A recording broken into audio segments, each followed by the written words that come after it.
Getting black and white photography. This is MacVoices. This edition of MacVoices is supported by our Patreon patrons. Help support MacVoices and gain access to the MacVoices Slack and MacVoices After Dark at patreon.com/MacVoices. Welcome to MacVoices. This is the talk of the Apple community, and I'm Chuck Joyner. Folks, we're going to do something a little bit different today. I'm going to be educated, I hope, and I hope you'll come along and be educated with me in the area of photography, specifically black and white photography. I'm happy to have back with us Kirk McElhearn. Kirk, welcome. It's great to have you back. Chuck, hi. How you doing? Haven't seen you in months. It's terrible. Yes, I don't know where the time goes. It just seems to be the nature of the world at the moment that time slips by so fast. You know, September, October is all the new Apple stuff, and then it's Christmas, and then, we're already into the next year, and it goes quickly. It does. It does. So I want you to educate me. On a recent edition of the Photoactive podcast, the one that you do with Jeff Carlson, you were talking to someone and you made a statement that really struck me. You said that you really have to get black and white photography. And I confess that I don't get black and white photography for the most part. It's fine. I look at it. And of course, Ansel Adams seems to be the poster child for black and white photography. And I look at his stuff, and it's great, but I can't help but think to my eye, gee, I wonder what the colors were like. And you've talked so much on Photoactive and other places about black and white photography. I'm hoping you can help me get black and white photography so that I can really understand and appreciate it a little more. Do you have a camera? I don't mean the one in your pocket. I mean, do you have a camera? I have a camera, yes. What kind? It's a Sony Lumix. Okay, so do you ever put it into the mode where you can shoot monochrome or black and white? Have you ever tried that? I can't say that I have, no. Okay, well, your homework for tonight is to check that out. Black and white photography is interesting. So a quick discussion of the history of photography. When photography started in the mid-19th century, it was only black and white. Color film was only developed around the 1930s and really only marketed after the war. So the history of photography is built around black and white photography.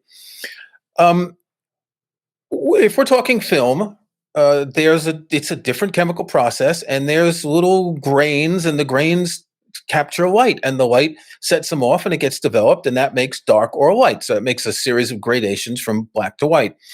Black and white photography technically isn't black and white; it's monochrome, because it's not just those two colors, but it's the whole range of grays in between. So the history of photography is built on black and white photography. You look at the earliest sort of, you mentioned Ansel Adams. That's a lot later. You look at the French photographer Eugène Atget, who took these pictures in Paris in the, I think, 1920s, 30s, even before then. They're all in black and white. Actually, they're sepia toned, which was initially because the paper got older and then it became a technique, et cetera. But they're still monochromatic images. You go through World War II, and everything we see is monochromatic. And in fact, there's a new trend now to show us old films of World War II colorized, right? You can see these videos, you see them on Netflix and things like that. Move forward into the 50s, and color's starting to come around, but it wasn't used a lot. It wasn't used. Magazines and newspapers were all in black and white. It was too expensive to print in color. So it slowly took off, and it took off initially for home use, for portraits, for professional photographs, but black and white was still where photography was until you kind of get into the 60s, and cameras, film, and all that became a lot less expensive. And all of a sudden, people were seeing that photos could be in color, that they could reproduce the colors that we see. But you have this weight of photographic history in black and white, which does two things. One is it shows the power of black and white photos. If color photos were invented first, we probably wouldn't have black and white, right? You'd think something's being lost. But also, over time, if you look at historical documents, they're black and white. There's a weight of black and white photography that suggests history. Thinking Robert Capa's photos of World War II, these classic war pictures, they're all black and white, and you don't feel anything less when you see the photo, but what you feel is that there is a sort of a semiotics of black and white that says this is old, historical, canonical, etc. So when we look at black and white photos today, when you look at them, you don't think of them necessarily as, well, this is a photo that's artistic. Now, curiously, after color photos became common, it took a long time for the art world to accept color photography. It wasn't until the early 1970s. There was a famous exhibit at the Museum of Modern Art in New York that welcomed some color photographers. But up until then, art photography was always in black and white. And this goes back to, the 30s and the 40s, since it was established as an art in the United States. So all that to say, there are reasons why people know black and white photography. There are reasons why people know color. When you were a kid, you had Kodachrome, and there was even a great song about Kodachrome. It was so popular. You'd get photos at the beach or at a barbecue and family photos, and they'd be this, this sort of mythical color, because Kodachrome colors didn't last very long. They faded, but they kind of got warmer and rounder over time. So for us growing up, we're on the cusp of the black and white color era. And it's harder for us to think of photographs in black and white making sense. You used a phrase in there. This is why I love talking to you, because you can tell you're a writer, because you come up with phrases that really, really hit me in the stomach. The weight of history. That really says a lot about, I guess, the way that I look at black and white photography. And it's because I really haven't had much choice. Like you said, the colorization has really not started and happened until recently. But I never, well, you just gave me homework, which was something I did not anticipate here. But I would never have thought. Now, I have taken photos and applied black and white filters to them or something like that. Okay. And it's like, yeah, okay, they're black and white, or monochrome is probably a more accurate statement. Yeah. They're monochrome, and okay, but I think I like the color better. Am I just a product of my generation, or is there a way I can develop my eye for monochrome? Well, yes, you're a product of your generation. You're not particularly interested in photography, so you're not really exposed to a lot of black and white. If you were to look in, a photography magazine or a photography website, you'd see a lot of black and white in addition to color. I'd say 2/3, 3/4 color, 1/3, 1/4 black and white. So black and white is still a vibrant type of photography. You may have seen a number of black and white photos coming out of Ukraine, because black and white captures something very different. There's a quote that I love, and it really, and I remember this from 20 years ago. The French filmmaker Jean-Luc Godard was interviewed in the film festival in Cannes in 2001, and he had just released a new film, first in 10 years, and it was mostly in black and white and part in color. And someone asked him, "Why did you shoot in black and white?" And he said, "Because life is in color, but reality is in black and white." And I will tell you a secret: color doesn't exist. We're actually going to have a photoactive exhibit soon with someone who's going to explain why color doesn't exist. It doesn't exist. I'm looking at my desk. It's brown. I've got my mixer on. It's got little green things moving around. These are all just wavelengths that we interpret as color. But color doesn't exist in the world. Now, that's not a reason to not use color photography. We see something, but it doesn't exist. It's not that it's artificial, it's that our brain is doing something. There is no inherent color. It's just the reflected wavelengths of different types of material.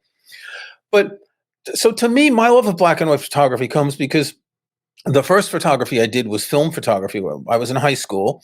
I was about 14 years old. So this is mid 70s. And you had to do a shop class. So what are the options? Well, there's auto shop, and there's all the big burly guys who want to take the engine apart and stuff. Not my thing. And then there's wood shop, and there's all these guys who want to hammer and saw and all. Not my thing. And they had a Photoshop class. Photoshop, not Photoshop, the software.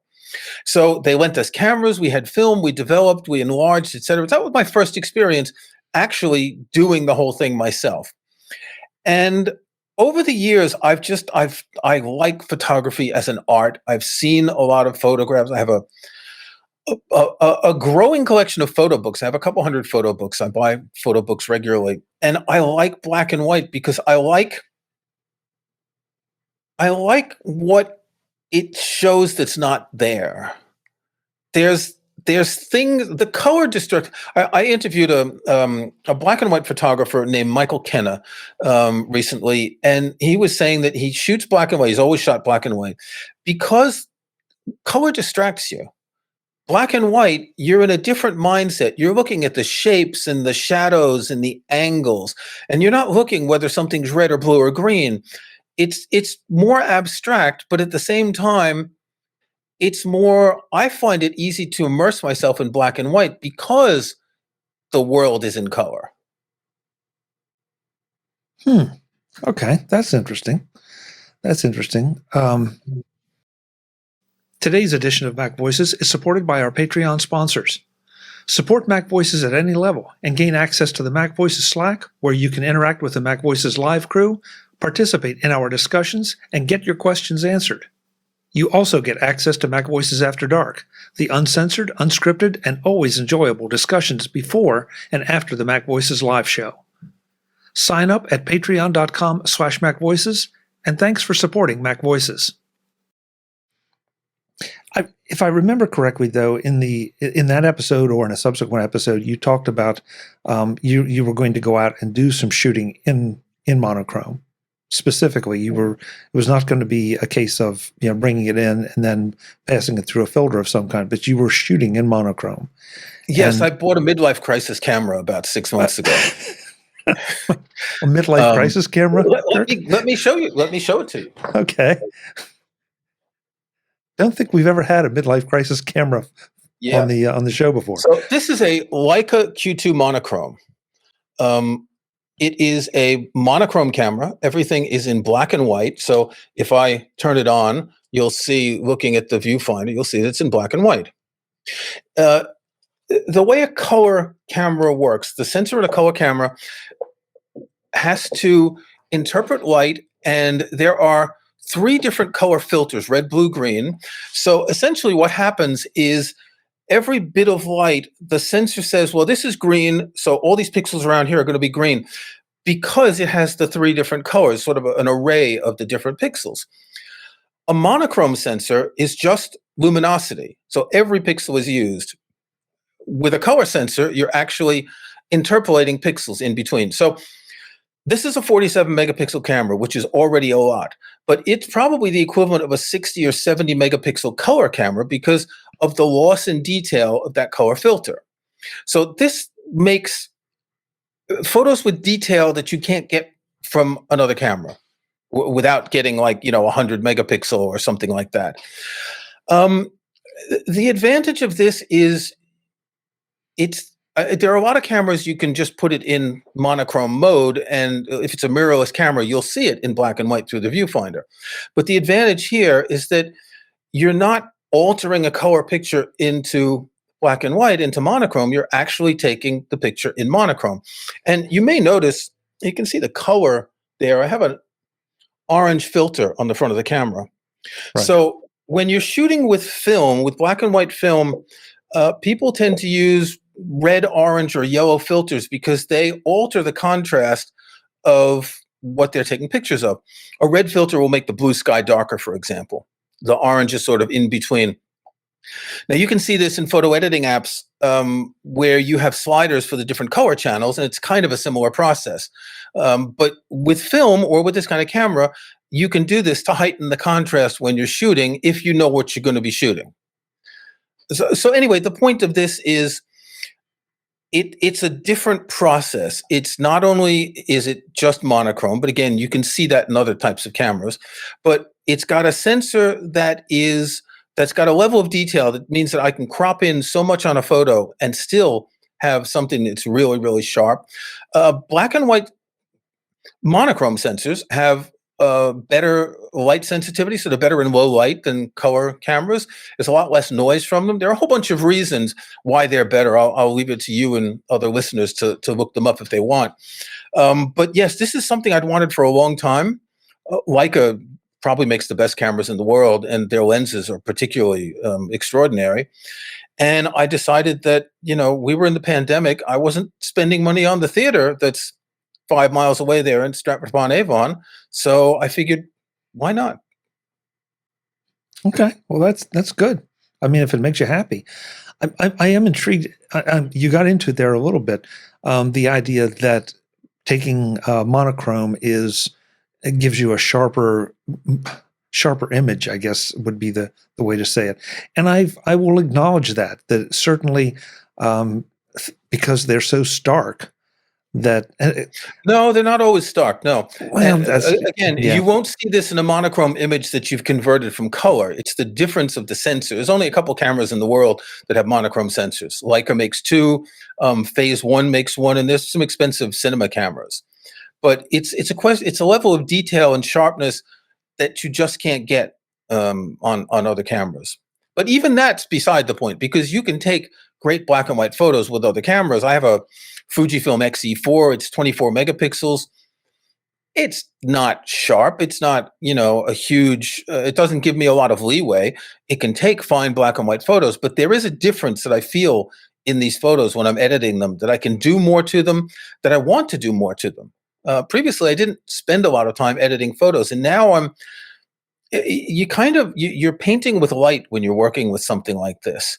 You're not dealing with the colors. You're dealing with, again, the shapes, the shadows, the gradations. I particularly like black and white photography that can almost seem abstract. I mean, you can have portraits in black and white, very common, and that's one thing. But I really like the kind of thing where you find some angles and shadows and lights, and you make an abstract composition, something that doesn't often come through in color as well. Okay, so I know this is a tough one. You've got a There's a step to take here. well, that's I want to try to take that step, and that's why I wanted to have this conversation. But you mentioned that you are editing black and white photos more than you ever did any of your other photos. I Yeah. find that particularly intriguing, simply because and I'm probably being very naive, Kirk, but to my way of thinking, there's less for you to do because you don't have all the color grading and the tweaking and all that. But see, the point is, what you're doing is you're painting with light. So you have, I use Capture One to edit, and you have a number of possibilities, highlights and shadows and blacks and whites and things like that. So you can adjust different gradations. I use the curves to get the contrast adjusted. Then I'm using brushes to dodge and burn. So dodging and burning, these are two terms that come from the darkroom. When you dodge, picture it in large, or the light's coming down onto a piece of paper. When you dodge, you're holding something over it in areas to make it less dark. You're blocking the light temporarily. When you burn, let's say you put a piece of cardboard with a hole in it, then the area where the light goes through the hole is going to get more light, and it's going to expose more. So with dodging and burning, you can creatively adjust the areas of your photo in terms of lightness and darkness. And while you can do this with color, it's a lot more interesting with black and white, because all you have is luminosity. All you have is pixels ranging from black to white with however many, thousands of gradations. Okay. So, so well, I realize I'm being simplistic about it, but aren't we talking about just changing the contrast? Or I mean, I'm No, sure it's a it's lot more than that. I was going to say It's a it's lot got to more. be a lot more subtle than that. But Yeah. is that sort of the gross version of what you're talking about? No, it's a lot more than that. It's the kind of work that an experienced printer would be doing in the darkroom. There's a lot going on. If you see how someone works in the darkroom, particularly with black and white, there's a lot of work that they're doing to get everything just the way they want it. A photographer who's making prints to sell, right, will go through a number of iterations to find the way he wants to do it, and then they'll keep a record. Well, I dodged over here for a few seconds, I burned over there, and they'll calculate exactly what they want, because obviously it's not like on the screen. There's no undo when you're working with prints. So it's a very subtle process. And you can do this with color photos, but I think people do it a lot less, because changing the luminosity also alters the colors a bit, right? The color is going to be more or less saturated if there's more or less light. So you'll see it sometimes with color photography, but not to the same extent. I'm talking in the darkroom. Obviously, on the computer, you can do it very easily with color photography. Kirk is back in the next edition of MacVoices to continue my education, and hopefully yours, about black and white or monochrome photography. Next time, Kirk shows us some examples that really drive home some of the concepts he's been trying to explain to us, and also talks a little bit about how you can get involved and explore black and white photography as well. That's next time on MacVoices, and I hope you'll join us. Until then, and as always, I'm Chuck Joyner. Thanks for watching. Visit MacVoices.com for show notes and to connect with Chuck on social media. Get involved in our Facebook group or like our Facebook page, and get more out of your Apple tech with MacVoices Magazine, free on Flipboard and on the web. And if you find value in it all, consider supporting us through either our Patreon campaign at patreon.com/MacVoices or by making a one-time donation via the PayPal link on our front page and in the show notes of each episode. You will join these fine people who help bring you MacVoices.